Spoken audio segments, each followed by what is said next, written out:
नमस्कार. प्रत्येक वर्षी 5 जून हा जागतिक पर्यावरण दिन म्हणून साजरा केला जातो.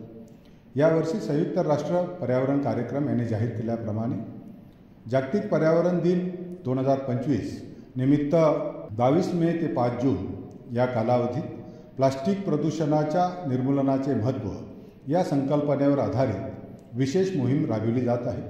या संकल्पनेनुसार नवी मुंबई महानगरपालिकेच्या वतीने प्लास्टिक प्रदूषणाचे निर्मूलन हे उद्दिष्ट साध्य करण्यासाठी मोठ्या प्रमाणात जनजागृती, स्वच्छता मोहीम, पर्यावरणपूरक जीवनशैली आणि कार्यशाळांचे आयोजन केले आहे. याचाच एक भाग म्हणून महानगरपालिकेने सर्व कार्यालयामध्ये प्लास्टिकच्या डब्बे, बॉटल्स, सिंगल यूज प्लास्टिक यांचा पूर्णपणे वापर बंद केला आहे. याद्वारे मी नागरिकांना आवाहन करतो की प्लास्टिकचे डब्बे, प्लेट्स, ग्लास, चमचे यांचा पूर्णपणे वापर थांबावा. प्लास्टिकऐवजी कापडी पिशवी, काचेचे वा स्टीलचे डब्बे, बाटली यांचा वापर करावा. जागतिक पर्यावरण दिनानिमित्त आपण सर्वजण शपथ घेऊया की प्लास्टिकचे प्रदूषण थांबवून वसुंधरेचे रक्षण करूया. धन्यवाद.